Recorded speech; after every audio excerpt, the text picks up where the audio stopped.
Hello students, good morning. मैं हूं Pankaj Kumar, electrical lecturer from government polytechnic college Dungarpur. और आज के इस लेक्चर में अपन देखने जा रहे हैं एम ई 207 का टॉपिक है इंस्ट्रूमेंटेशन एंड मेजरमेंट, यूनिट 7 है। इसके बारे में अपन देखते हैं। लास्ट लेक्चर्स में अपन ने मशीन्स वगैरह के तीनों चैप्टर थे, डीसी मशीन, इंडक्शन मशीन और ट्रांसफार्मर, वो अपन ने देख लिए हैं। सभी के सभी वीडियो आप प्लेलिस्ट में सिक्वेंसली फाइंड आउट कर सकते हैं, वहाँ पे आपको मिल जाएंगे। ओके, तो आज का ये नया टॉपिक है, एकदम फ्रेश है। मैं पढ़ाने जा रहा हूँ इंस्ट्रूमेंटेशन एंड मेजरमेंट। जितना सिलेबस में उतना ही अपन को पढ़ना है, ज़्यादा उसका एक्स्ट्रा नहीं पढ़ना है। तो अब मैं स्टार्ट करता हूँ टॉपिक। तो इंस्ट्रूमेंटेशन एंड मेजरमेंट में अपन को कुछ इंस्ट्रूमेंट्स के कंस्ट्रक्शन, ऑपरेशन और प्रिंसिपल्स के बारे में पढ़ना है। जैसे कि अपने पास में कौन कौन से इंस्ट्रूमेंट हैं: permanent magnet moving, PMMC ammeter, PMMC voltmeter, moving iron type instrument हैं, ईडीएम टाइप इंस्ट्रूमेंट हैं। ठीक है, तो इन सब इंस्ट्रूमेंट के बारे में इंडक्शन एनर्जी मीटर है। तो ये कुछ कुछ बेसिक है अपने पास में, वो ही पढ़ने हैं अपन को, और एक एक करके उनके बारे में पढ़ेंगे। लेकिन वो सब अपन स्टार्ट करने से पहले अपन इंस्ट्रूमेंट के कुछ बेसिक रूल्स हैं, बेसिक चीज़ें हैं इंस्ट्रूमेंट्स की, वो अपन देखते हैं। तो एक इंस्ट्रूमेंट होता है क्या है? इंस्ट्रूमेंट करता है क्या है? इंस्ट्रूमेंट मेजरमेंट इंस्ट्रूमेंट क्या होता है कि कोई भी क्वांटिटी को वो मेजर करता हो, जिस चीज़ के लिए उसे डिजाइन किया गया है। जैसे कि अपन इलेक्ट्रिकल की चीज़ें पढ़ रहे हैं, तो इलेक्ट्रिकल मेजरिंग इंस्ट्रूमेंट में क्या होगा, जो कि इलेक्ट्रिकल चीज़ों को मेजर करेंगे। जैसे अपन ने फर्स्ट ईयर में पढ़ा था कि फर्स्ट ईयर के बेसिक में कि वर्कशॉप के किस चीज़ के लिए क्या क्या काम में आता है। जैसे करंट मेजर करने के लिए एमीटर काम में आता है, वोल्टेज मेजर करने के लिए वोल्टमीटर काम में आता है, पावर मेजर करने के लिए वाटमीटर काम में आता है, एनर्जी मेजर करने के लिए एनर्जी मीटर काम में आता है, इंसुलेशन रेजिस्टेंस मेजर करने के लिए मेगर काम में आता है, और भी खूब सारे अलग अलग तरह के इंस्ट्रूमेंट होते हैं जो कि काम में आते हैं। तो इंस्ट्रूमेंट क्या करता है? मेजरिंग इंस्ट्रूमेंट करता क्या है? मेजरिंग इंस्ट्रूमेंट किसी क्वांटिटी को मेजर करता है। अब ये इंस्ट्रूमेंट किस तरीके के होते हैं, और अपन को जो पढ़ना है वो है कि इन इंस्ट्रूमेंट को बनाया कैसे जाता है, किस ऑपरेशन के ऊपर काम में करते हैं, कैसे काम में करते हैं। तो अपन को सिर्फ इतना सा देखना है।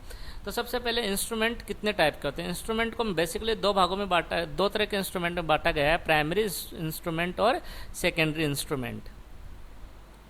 प्राइमरी इंस्ट्रूमेंट तो अपने काम के हैं, सिर्फ सेकेंडरी इंस्ट्रूमेंट, प्राइमरी इंस्ट्रूमेंट अपने काम का नहीं है।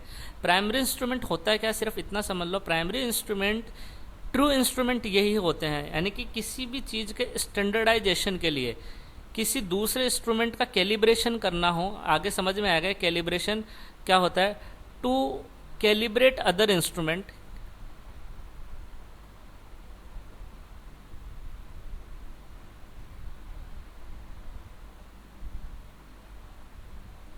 ठीक है, इन इंस्ट्रूमेंट को काम में लिया जाता है दूसरे इंस्ट्रूमेंट को कैलिब्रेट करने के लिए। कैलिब्रेट का मतलब क्या है, इतना समझ लो। कैलिब्रेट का मतलब, मान लो कि कोई एक तराजू है आपके पास में, वो ख़राब हो गया है, ठीक है, वो सही वेट नहीं दे रहा है। तो दूसरा तराजू जो एकदम सही है, तो अपन क्या करेंगे, उसके साथ में उसको कंपेयर करने की कोशिश करेंगे कि ओके, ये इतना किलो पे, 1 किलो पे ये इतना 900 ग्राम ही दिखा रहा है। तो उसके साथ में फिर अपन उसके पास में उसके साथ कुछ भी चीज़ अटैच करके अपन उसको सही कर लेंगे। तो वो हो गया कैलिब्रेशन। मतलब जो सही तरह के इंस्ट्रूमेंट है, जो स्टैंडर्ड इंस्ट्रूमेंट हैं, जो कि एक्यूरेट रिजल्ट देते हैं, जिनकी वैल्यू ऐसे टेम्परेचर वगैरह के साथ में चेंज नहीं होती है, उनकी वैल्यू एकदम कांस्टेंट होती है। किसी भी टेम्परेचर में चले जाओ, किसी भी प्रेशर पे चले जाओ, किसी भी जगह पे चले जाओ, कहीं पे भी उसका मेजर कर लो, लेकिन वो रीडिंग सेम देगा। तो उनको क्या बोलते हैं अपन? ट्रू इंस्ट्रूमेंट है, प्राइमरी इंस्ट्रूमेंट, क्योंकि उनकी वैल्यू किसी और चीज़ पे डिपेंडेंट नहीं होगी। वो फिजिकल कांस्टेंट होते हैं, कुछ उन पे डिपेंड होती है। और उन इंस्ट्रूमेंट से कंपेयर करके ही दूसरे जो इंस्ट्रूमेंट है, डिफरेंट डिफरेंट टाइप के इंस्ट्रूमेंट है, उनको डिजाइन किया जाता है। और उसको क्या बोलते हैं? कैलिब्रेशन। मतलब दूसरे तरह के इंस्ट्रूमेंट को किसी स्टैंडर्ड इंस्ट्रूमेंट के साथ में कंपेयर करके उसको बनाना, उसको क्या करते हैं? कैलिब्रेशन की, उसकी वैल्यू का कैलिब्रेशन किया अपन ने।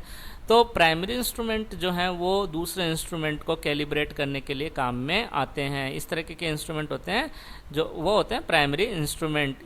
स्टैंडर्डाइजेशन भी दूसरे इंस्ट्रूमेंट का स्टैंडर्डाइजेशन करने के लिए, स्टैंडर्ड करने के लिए भी इनको इंस्ट्रूमेंट काम में लिया जाता है। एग्जाम्पल क्या है इसका? एग्जाम्पल है गैल्वेनोमीटर। गैल्वेनोमीटर से अपन दूसरे तरह के, जैसे मान लो पीएमएमसी एमीटर और वोल्टमीटर है, उनको अपन को कैलिब्रेट करना है तो अपन गैल्वेनोमीटर से कैलिब्रेट कर सकते हैं। तो गैल्वेनोमीटर क्या हो गया? प्राइमरी इंस्ट्रूमेंट हो गया। और बाकी के इंस्ट्रूमेंट किस तरीके के हो गए? एमीटर वोल्टमीटर वाले, वो हो गए सेकेंडरी टाइप के इंस्ट्रूमेंट। तो प्राइमरी इंस्ट्रूमेंट अपन को नहीं देखना है, सिर्फ इतना ध्यान में रखना है कि प्राइमरी इंस्ट्रूमेंट का मतलब क्या होता है। अब अपन को पढ़ने हैं सेकेंडरी इंस्ट्रूमेंट। तो दूसरे टाइप के इंस्ट्रूमेंट क्या होते हैं? Secondary instrument.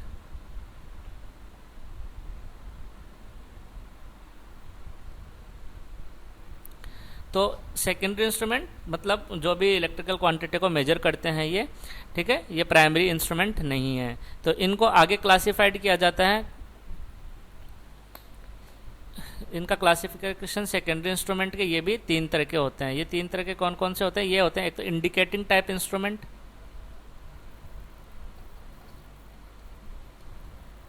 इंडिकेटिंग टाइप होते हैं ये एक होते हैं रिकॉर्डिंग टाइप,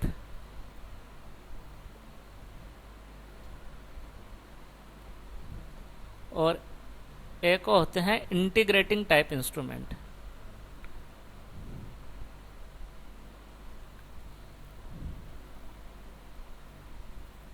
ठीक है, तो सेकेंडरी इंस्ट्रूमेंट 3 तरह के होते हैं।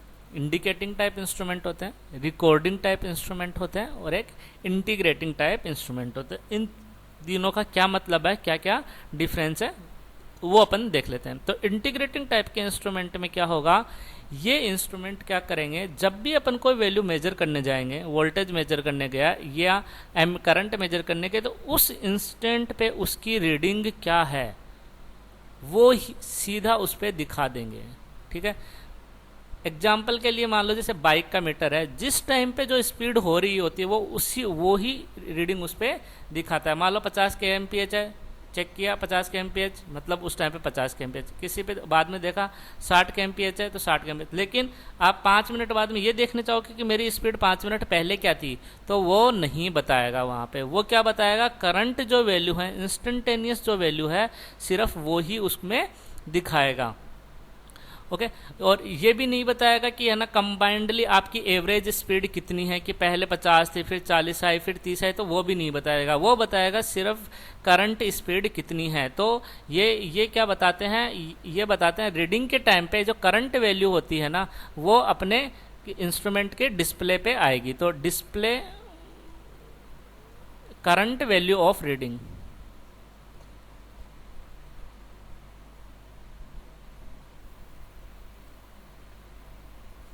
ठीक है, ये करंट रीडिंग की जो करंट वैल्यू है उस पर बताते हैं। एक एक करके मैं अलग अलग हेडिंग लगा देता हूँ, क्योंकि 2-4 चीज़ें और भी बतानी है इसमें। तो सबसे पहले है indicating instrument.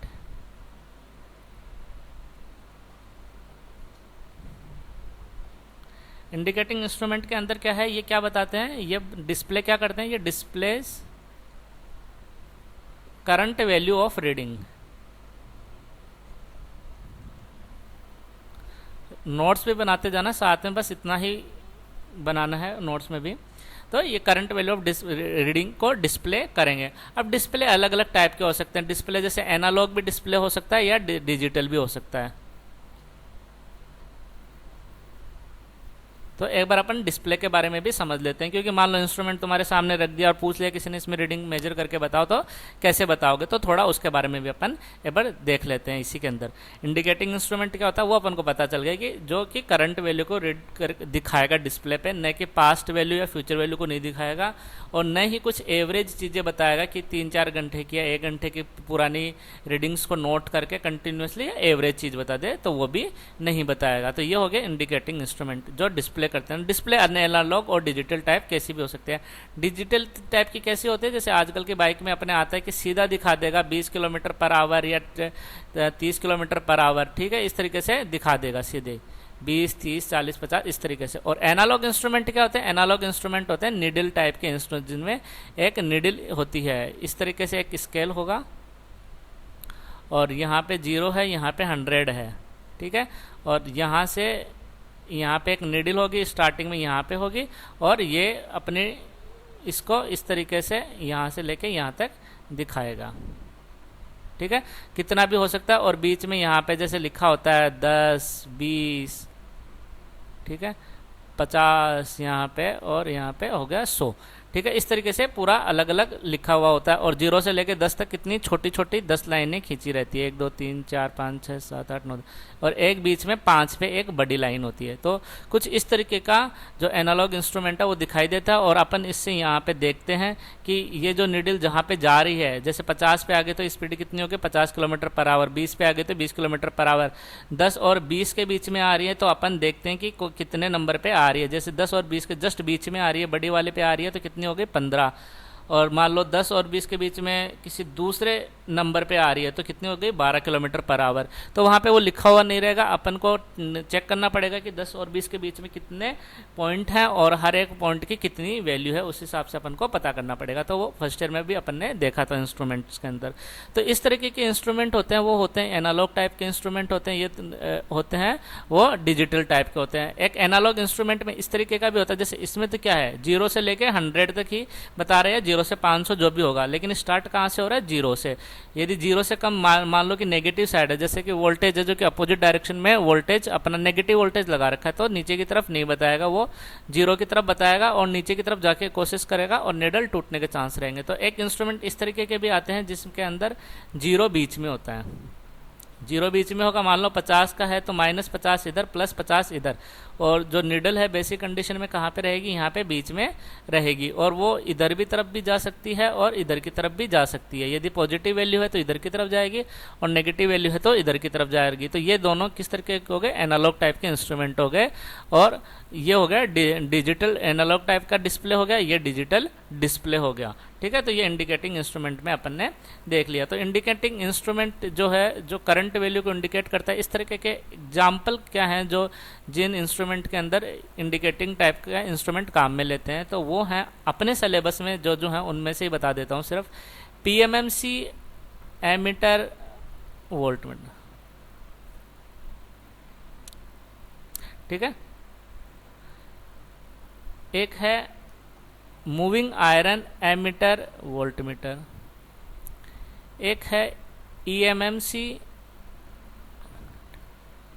Electromagnetic moving coil, या इसको EDM टाइप भी बोलते हैं, इलेक्ट्रोडायनेमोमीटर टाइप वाट मीटर। इसका एमीटर वोल्टमीटर भी होता है लेकिन अपने सिलेबस में सिर्फ इसका वाट मीटर है। तो ये तरह के जो इंस्ट्रूमेंट हैं वो होते हैं इंडिकेटिंग टाइप का। एक है मेगर।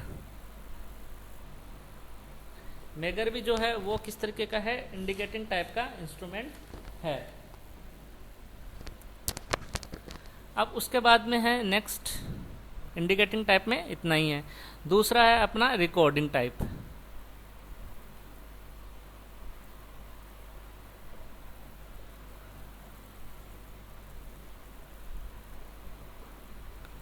Recording type instrument. तो रिकॉर्डिंग टाइप के इंस्ट्रूमेंट के अंदर क्या है, ये जो बताएंगे वो बताएंगे कंटिन्यूअस वेरिएशन बताएंगे। ये जो बताते हैं display continuous variation of any quantity.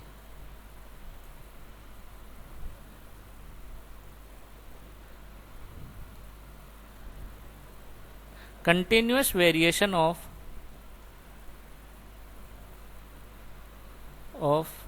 An electrical quantity.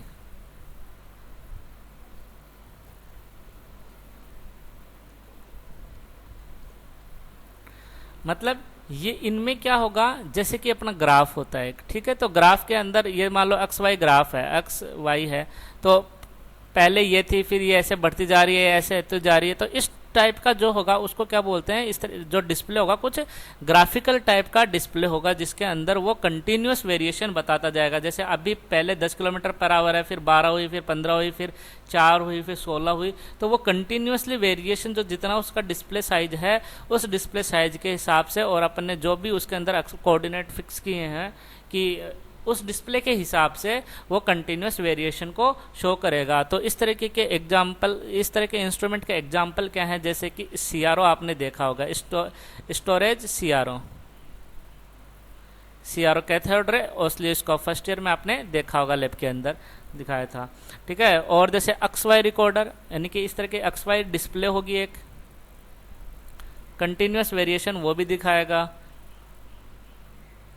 Magnetic type recorder होता है, अपने सिलेबस में नहीं है लेकिन एग्जाम्पल के लिए याद रख के रखना है कि रिकॉर्डिंग टाइप का इंस्ट्रूमेंट में क्या करता है। रिकॉर्डिंग टाइप का इंस्ट्रूमेंट कंटिन्यूस वेरिएशन को शो करता है एक तो, और किस तरीके से शो करेगा, मतलब ग्राफिकल टाइप में शो कर देगा वो, ठीक है। और थर्ड इस तरह के इंस्ट्रूमेंट कौन से हैं अपने, इंटीग्रेटिंग टाइप इंस्ट्रूमेंट।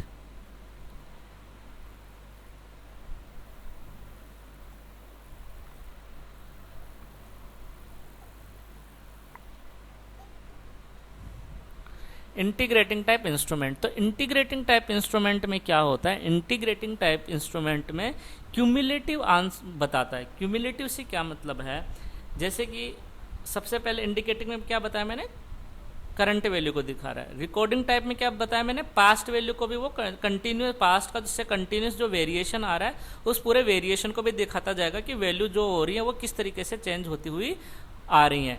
लेकिन इंटीग्रेटिंग टाइप इंस्ट्रूमेंट क्या करेगा, इंटीग्रेटिंग टाइप इंस्ट्रूमेंट कोई चीज़ को मान लो सम करना है, जोड़ते हुए जाना है अपन को, और अब है ना जीरो से किसी टाइम पे स्टार्ट हुई थी और जुड़ते जुड़ते जुड़ते जुड़ते इस टाइम पे कितनी है, मान लो 50 हो गई। थोड़ी देर बाद में 5 मिनट बाद में पूछा उसकी वैल्यू 70 हो गई, टोटल मिला के उसमें 50 प्लस समथिंग ऐसे। तो ये होते हैं इंटीग्रेटिंग टाइप इंस्ट्रूमेंट। तो इसका सबसे बेस्ट एग्जांपल है अपना एनर्जी मीटर। जैसे घर के बाहर अपना ना इलेक्ट्रिकल यूनिट को मेजर करने के लिए मीटर लगा रहता है, जिसमें आता है इलेक्ट्रिसिटी डिपार्टमेंट वाले और यूनिट देख के चले जाते हैं। तो वो क्या होता है, वो उस टाइम की करंट वैल्यू थोड़ी होती है, वो होती है कि पूरे उस महीने में आपने कितना खर्चा किया है, यानी कि जब से वो मीटर आपके घर पे लगा है तब से लेके अब तक कितनी यूनिट उसमें खर्च हो चुकी है वो उसमें बताएगा। यानी कि वो कल की भी रीडिंग उसको जोड़ चुका है, एक महीने पहले जितनी बिजली जिस दिन खत्म हुई थी उसको भी जोड़ चुका है उसके अंदर, 1 साल पहले जितनी बिजली खर्च हुई थी उसको भी उसमें कंटिन्यूसली वो जोड़ते हुए आ रहा है। तो वो उस टाइम की रीडिंग नोट कर लेगा कि आज तक टोटल कितनी बिजली इसमें खर्च हो चुकी है और पिछले महीने तक अपने कितना बिजली यूनिट का बिल दे दिया है, और उन दोनों को माइनस कर देगा तो उसे क्या पता चल जाएगा इस महीने इन्होंने कितनी बिजली खर्च की है। तो ये इस तरीके के का जो एग्जाम्पल है वो क्या है, इंटीग्रेटिंग टाइप का इंस्ट्रूमेंट। तो ये एक स्पेसिफिक पीरियड में जो भी स्पेसिफिक टाइम के अंदर जो भी कंज्यूमर एनर्जी यूज कर रहा है उसको कैलकुलेट करता रहेगा, ठीक है। तो इस तरीके का एग्जाम्पल है इस तरीके के इंस्ट्रूमेंट का, जो अपना बाहर मीटर लगा होता है उसको बोलते हैं energy meter, single phase energy meter. और जहाँ पे 3 फेज सप्लाई आ रही होती है वहाँ पे क्या हो जाएगा, 3 फेज एनर्जी मीटर। लेकिन अपने सिलेबस में सिर्फ सिंगल फेज एनर्जी मीटर ही अपन को पढ़ना है, ठीक है। तो सबसे मेन हो गए अपने तीनों तरह के इंस्ट्रूमेंट, मतलब इंस्ट्रूमेंट क्या होते हैं, कितने टाइप के होते हैं, सेकेंडरी इंस्ट्रूमेंट अपने काम के हैं, उनमें अपने देखे कि इंस्ट्रूमेंट में भी डिफरेंट टाइप होता है, उसकी डिस्प्ले किस टाइप की होती है, कौन से टाइप के इंस्ट्रूमेंट किन तरह की वैल्यू में काम में आते हैं। अब अपन को देखते हैं एक एक इंडिकेटिंग इंस्ट्रूमेंट जो मैंने बताया 5-6 अपने सिलेबस में है। तो उन सभी इंस्ट्रूमेंट के कंस्ट्रक्शन ऑपरेशन वगैरह पढ़ने से पहले उनके अंदर क्या क्या बेसिक फोर्स वगैरह यूज में आते हैं, वो कैसे बेसिक काम में आते हैं उनके अंदर, वो अपन एक बार देख लेते हैं, ताकि इंस्ट्रूमेंट को जब अपन एक एक को पढ़ेंगे तो अपन को कोई दिक्कत नहीं आएगी। जो पहला बेसिक पढ़ा है सिर्फ उसी से पता चल जाएगा कि ओके इस इंस्ट्रूमेंट के अंदर ये चीज़ काम में आएगी। तो मैं सभी इंस्ट्रूमेंट का एक बार जो भी बेसिक है, कॉमन चीज़ है, कॉमन है इन सभी इंस्ट्रूमेंट के अंदर, वो चीज़ बता देता हूँ। तो इंडिकेटिंग टाइप के इंस्ट्रूमेंट में अपन अब आते हैं इंडिकेटिंग टाइप के इंस्ट्रूमेंट पे, एक तरीके से कि उनके अंदर क्या क्या बेसिक अपन को जो कॉमन चीज़ें हैं सभी इंडिकेटिंग इंस्ट्रूमेंट की वो क्या क्या, क्योंकि सभी जो भी इंस्ट्रूमेंट है वो सारे इंडिकेटिंग टाइप है। एक एनर्जी मीटर है जो कि अपना इंटीग्रेटिंग टाइप है, तो उसको अपन अलग से पढ़ेंगे, और इंडिकेटिंग इंस्ट्रूमेंट में जो भी है वो अलग से पढ़ेंगे। तो इंडिकेटिंग टाइप इंस्ट्रूमेंट में डिफरेंट कंपोनेंट होते हैं, ठीक है। तो इंडिकेटिंग टाइप इंस्ट्रूमेंट के 3 एसेंशियल कंपोनेंट हैं।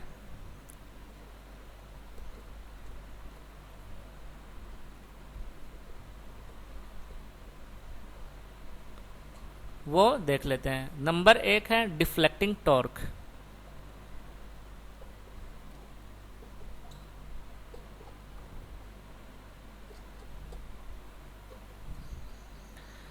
दूसरा है अपना कंट्रोलिंग टॉर्क,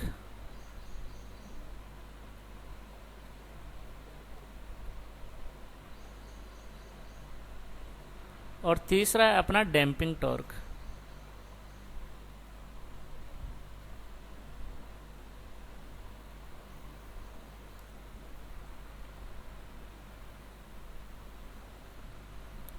ठीक है, तो ये तीन तरह के टॉर्क होते हैं। क्या मतलब होता है इन तीनों टॉर्क का, अभी समझ में आ जाएगा। मैंने बताया कि जो इंडिकेटिंग टाइप इंस्ट्रूमेंट होता है उसमें डिस्प्ले किस टाइप की होती है, इस टाइप की डिस्प्ले होती है। ठीक है, डिजिटल भी हो तो भी अंदर जो अपना वर्किंग वाला होगा, जो ऑपरेशन प्रिंसिपल ऑफ ऑपरेशन होगा वो इसी टाइप का होगा। बस इसी वैल्यू को मैं एक डिजिटल मीटर लगाकर डिजिटल में दिखा दूंगा, लेकिन अंदर कॉन्सेप्ट यही लगेगा। तो इंडिकेटिंग टाइप इंस्ट्रूमेंट में डिफ्लेक्टिंग टॉर्क का क्या मतलब होता है। मान लो कि मेरा ये कोई मीटर है, डिस्प्ले उसकी इस तरीके की है, ये निडल है। ठीक है, अब ये निडल यहाँ पे अपन को मान लो 0 से 100 है, स्पीड के ऊपर चलते हैं, अपन को स्पीड मेजर कर रहा है।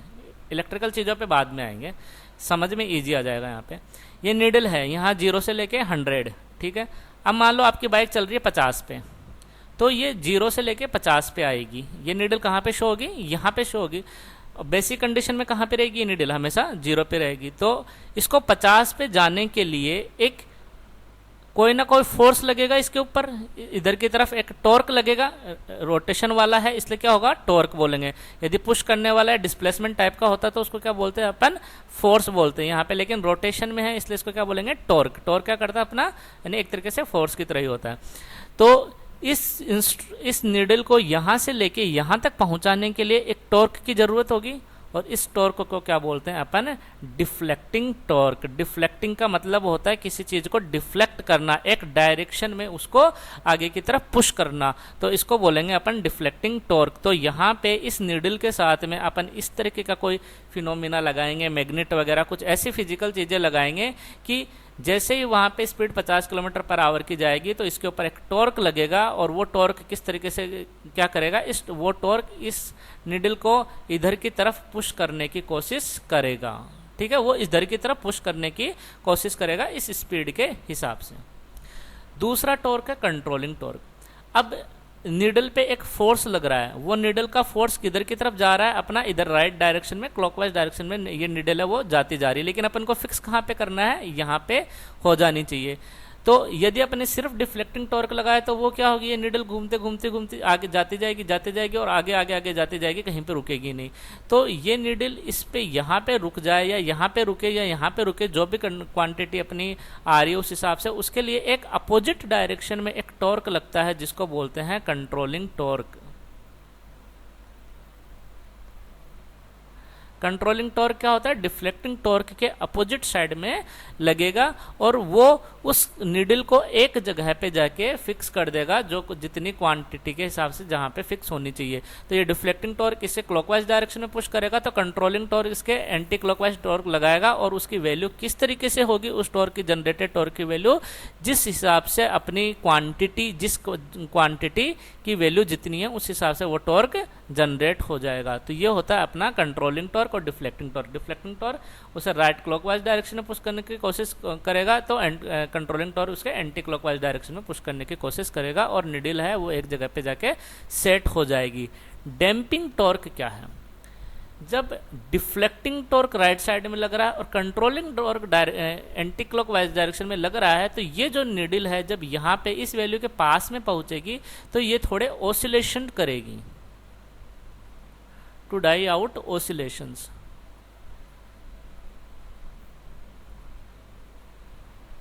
मतलब ऑसिलेशन करेगी का मतलब क्या होता है, ऑसिलेशन, ये नीडल है तो वो कुछ पहले इधर की तरफ जाएगी, इधर इधर आसपास में इस तरीके से होती होती होती होती जाके यहाँ पे सेट हो जाएगी। ठीक है, पहले 50 से मान लो है ना 48-52 के बीच में घूमेगी, फिर 49-51 के बीच में घूमेगी, और फिर धीरे धीरे धीरे धीरे जाके वो 50 पे सेट हो जाएगी। ठीक है, मान लो इसे 50 पे सेट होना है, तो ये नीडल यहाँ पे जब जाएगी तो इन फोर्स, कंट्रोलिंग फोर्स का भी ज़्यादा, डिफ्लेक्टिंग फोर्स का भी कम, इस इन दोनों की वजह से क्या होगा कि ये 48 से 52 के बीच में इस तरीके से ओसिलेट करेगी और धीरे धीरे धीरे धीरे जाके 50 पे सेट हो जाएगी। तो एक टाइम लगेगा 48 और 52 50 के ऊपर इसको सेट होने के लिए। तो इन ये ओसिलेशन को डाई आउट हो जाए और ये सीधी की सीधी ही ये यहाँ पे 50 पे पहुंच जाए।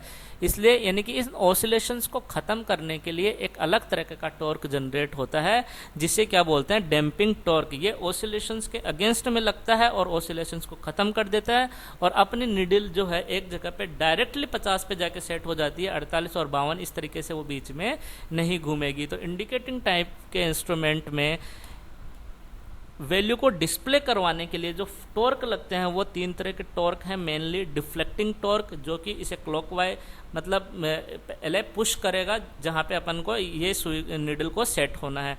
कंट्रोलिंग टॉर्क, उसको सेट करने के लिए अपोजिट डायरेक्शन में एक टॉर्क लगाएगी। डैम्पिंग टॉर्क क्या करेगा, वो नीडल किसी जगह पे ओसिलेट कर रही है जहाँ पे सेट होना है उसे, तो उस ओसिलेशन को कम करने की कोशिश करेगी ताकि वो नीडल डायरेक्टली एक वैल्यू पे जाके सेट हो जाए और अपना उसको टाइम न लगे डिस्प्ले को सेट होने में वहाँ पे, और अपना टाइम बच जाए।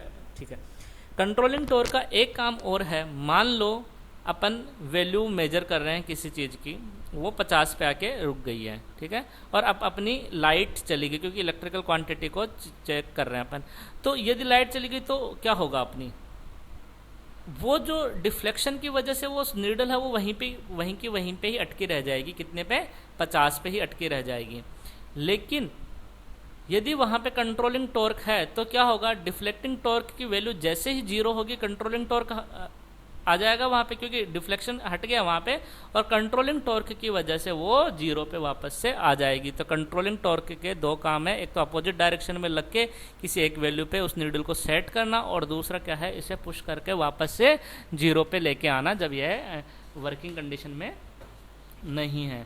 तो ये हो गया अपने डिफ्लेक्टिंग टॉर्क का क्या मतलब होता है, कंट्रोलिंग टॉर्क का क्या मतलब होता है, और डैम्पिंग टॉर्क का क्या मतलब होता है। इन तीनों टॉर्क का मतलब अपन ने समझ लिया एक तो। अब डिफ्लेक्टिंग टॉर्क तो आ तो रहा है, लेकिन डिफ्लेक्टिंग टॉर्क जनरेट कैसे हो रहा है, डिफ्लेक्टिंग टॉर्क अपन लगाएंगे कैसे। तो ऐसा नहीं है कि हर तरह के इंस्ट्रूमेंट में कोई एक ही टेक्नोलॉजी लगा दें डिफ्लेक्टिंग टॉर्क जनरेट करने की। अलग अलग टाइप के इंस्ट्रूमेंट में अलग अलग टाइप की टेक्नोलॉजी लगती है डिफ्लेक्टिंग टॉर्क को जनरेट करने की। तो अपने जो सिलेबस में उनके अंदर कौन कौन से डिफ्लेक्टिंग टॉर्क की टेक्नोलॉजी लगती है वो मैं लिस्ट बना देता हूँ, ताकि अपन जब आगे एक एक इंस्ट्रूमेंट देखेंगे तो अपन को कुछ करना ही नहीं पड़ेगा कि कौन सी टेक्नोलॉजी अपन को सीधा याद रहेगी। तो डिफ्लेक्टिंग टॉर्क की टेक्नोलॉजी कौन कौन सी होती है, ठीक है। तो नंबर 1 है magnetic field effect.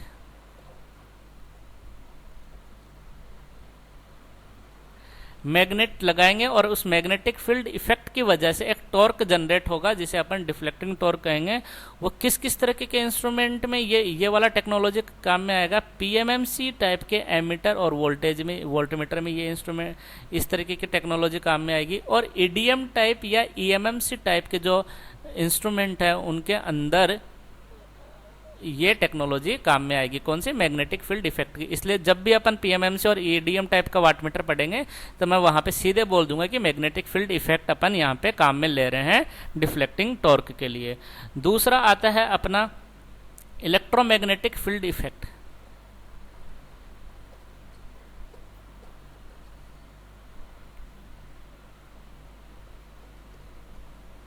Electromagnetic effect of attraction इसको बोलते हैं, electromagnetic effect of attraction.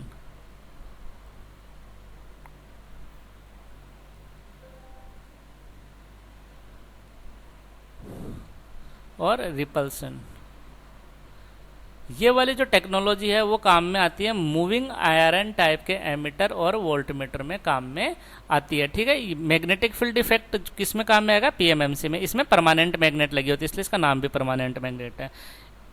Moving iron में मैग्नेट होगी, लेकिन वो कौन सी होगी, इलेक्ट्रोमैग्नेटिक टाइप की मैग्नेट होगी, और उसमें अट्रैक्शन और रिपल्सन के कॉन्सेप्ट को अपन यूज करेंगे। जब आगे देखेंगे अपन इंस्ट्रूमेंट तब सब समझ में आ जाएगा, ठीक है।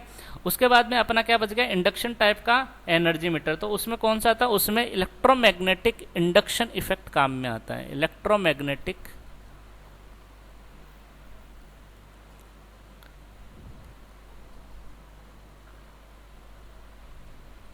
इस वीडियो से पहले एक वीडियो बनाया था मैंने डीसी मशीन के अंदर जो बेसिक इलेक्ट्रोमैग्नेटिक फील्ड के ऊपर है, तो उस वीडियो को ज़रूर देख लेना, काफ़ी काम में आएगा वो। उसका लिंक मैं नीचे डिस्क्रिप्शन में डाल दूंगा। तो इलेक्ट्रोमैग्नेटिक इंडक्शन इफेक्ट इस तरह, ये किस में काम में आता है? इंडक्शन टाइप के एनर्जी मीटर में।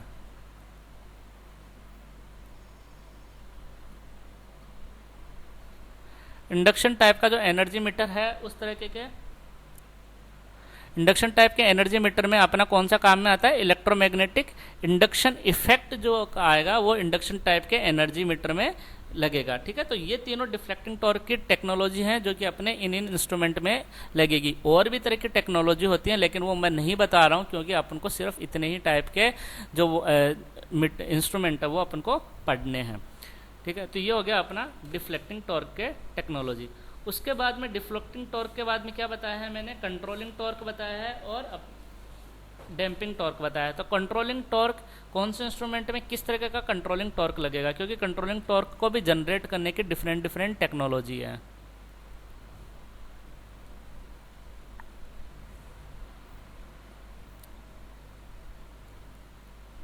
कंट्रोलिंग टॉर्क, तो कंट्रोलिंग टॉर्क को जनरेट करने की कौन सी विधियां हैं और कौन सी थ्योरम कौन से में लगेगी। ठीक है, तो सबसे पहले स्प्रिंग कंट्रोल टेक्नोलॉजी। एक दो तरह की टेक्नोलॉजी पे से कंट्रोलिंग टॉर्क जनरेट होता है। एक होता है स्प्रिंग कंट्रोल टेक्नोलॉजी और दूसरा है ग्रेविटी कंट्रोल टेक्नोलॉजी।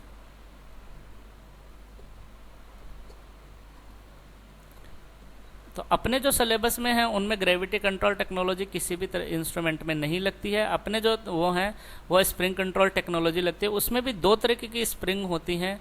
नंबर एक है हेलिकल स्प्रिंग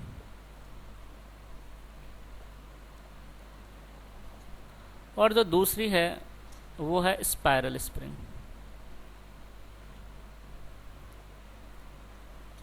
तो ये इन पे बेस्ड अपनी इंस्ट्रूमेंट हैं। तो जो स्पाइरल स्प्रिंग है वो कौन से वाले इंस्ट्रूमेंट में आती है? पीएमएमसी और ईएमएमसी जो है, इस तरह के इंस्ट्रूमेंट में अपनी कौन से काम में आती है? स्पाइरल स्प्रिंग काम में आती है। तो ये इम्पोर्टेंट है। तो स्प्रिंग टेक्नोलॉजी इंपॉर्टेंट है क्योंकि अपने जो इंस्ट्रूमेंट है उनमें मेनली जो है प्रीफर्ड स्पाइरल स्प्रिंग ही आती है। पीएमएमसी हो, ईएमएमसी हो, मूविंग आयरन हो, इन सब में प्रीफरली अपन स्पाइरल स्प्रिंग टेक्नोलॉजी काम में लेते हैं। तो ये कंट्रोलिंग टॉर्क जनरेट करने के तरीके हो गए। इसके बाद में तीसरा तरीका कौन सा था? बाकी के मैं नहीं बता रहा हूँ, ग्रेविटी कंट्रोल और हेलिकल स्प्रिंग कौन से में, क्योंकि ये अपने सिलेबस में नहीं है तो अपन को नहीं देखना है। उसके बाद में आता है डैम्पिंग टॉर्क को कैसे जनरेट करना है। Damping torque,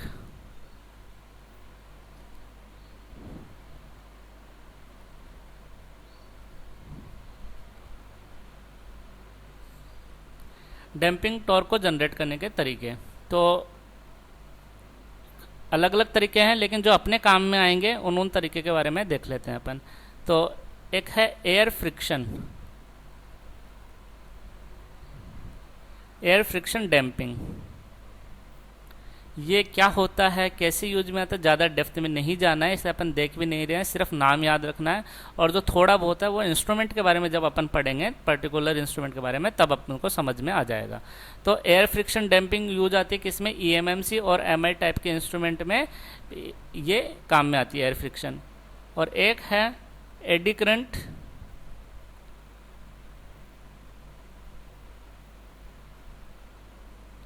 eddy current damping.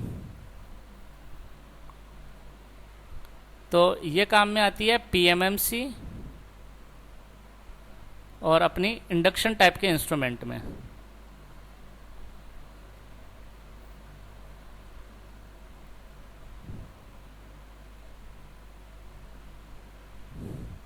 ठीक है, तो ये दो तरीके की ही टेक्नोलॉजी अपने इम्पोर्टेंट है। और भी जैसे होती है इलेक्ट्रोमैग्नेट टाइप और फ्लूइड टाइप भी होती है, लेकिन वो अलग तरीके के, जैसे गैल्वेनोमीटर है तो उसमें इलेक्ट्रोमैग्नेटिक टाइप की डैम्पिंग टेक्नोलॉजी काम में आती है, लेकिन वो अपन जब ज़रूरत होगी है नहीं तो इसलिए नहीं देखेंगे उसके बारे में।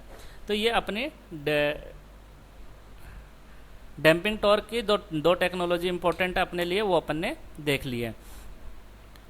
तो ये सारा का सारा आपने देख लिया कि इंस्ट्रूमेंट क्या होते हैं, किस लिए काम में आते हैं, कितने तरह के इंस्ट्रूमेंट हैं। अपन ने देखा इंडिकेटिंग टाइप इंस्ट्रूमेंट क्या होता है, रिकॉर्डिंग टाइप इंस्ट्रूमेंट क्या होते हैं, इंटीग्रेटिंग टाइप इंस्ट्रूमेंट क्या होते हैं, इन तीनों का क्या क्या मतलब है।